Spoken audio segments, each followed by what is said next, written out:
innocent people whose land has been turned into a battlefield, whose grief has been explained away. We are not gathered here only to condemn one war. We are here to reject an entire system of war, domination, and double standards. For too long, the peoples of this region have been told the same lie in different accents. The occupation is security, that bombardment is stability, that sanctions are diplomacy, and that destroying a nation's civilian infrastructure is somehow compatible with human rights. Shame! No, it's not. And when they threaten to send the people back to the Stone Age, they reveal more than arrogance. They reveal the mentality of empire. They reveal a worldwide in which ancient nations, living cultures, and entire societies are treated as disposable if they refuse submission. But the region is the soil of civilizations thousands of years old. This is the part of the world that helped shape law, memory, trade, learning, faith, philosophy, and political life long before modern empires claimed to speak for humanity. Do not tell us some lives are sacred and others are strategic. A child in Tehran, a child in Gaza, a child in southern Lebanon, a child in Sana'a, a child in Damascus, a child in Baghdad. Each one has equal worth. Anything less is moral collapse. Let us be honest. The role of Israel in the suffering of this region is central and undeniable. From Palestine to Lebanon, and now in direct aggression against Iran, we are watching the same pattern repeat itself. Escalation, impunity, destruction, and then moral justification after the fact. Civilian lives are shattered. Infrastructure is targeted. Threats are made against entire population, and still the institutions that claim to defend world order remain silent, weak, or complicit.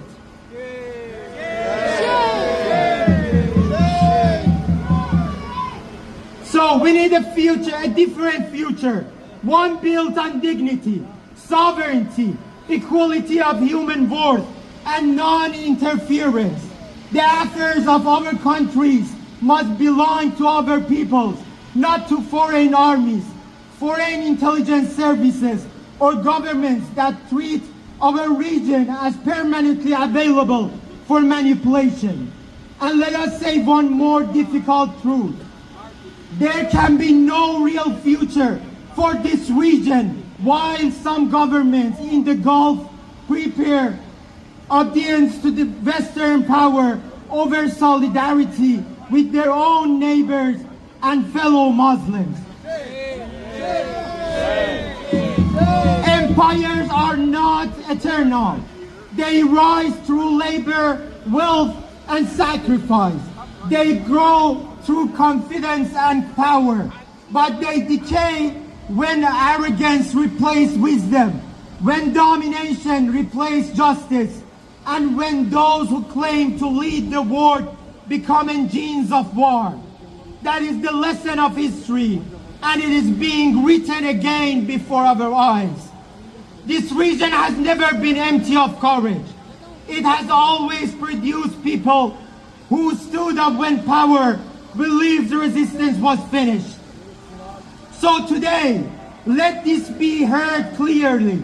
We are the people of this region, and we refuse to disappear.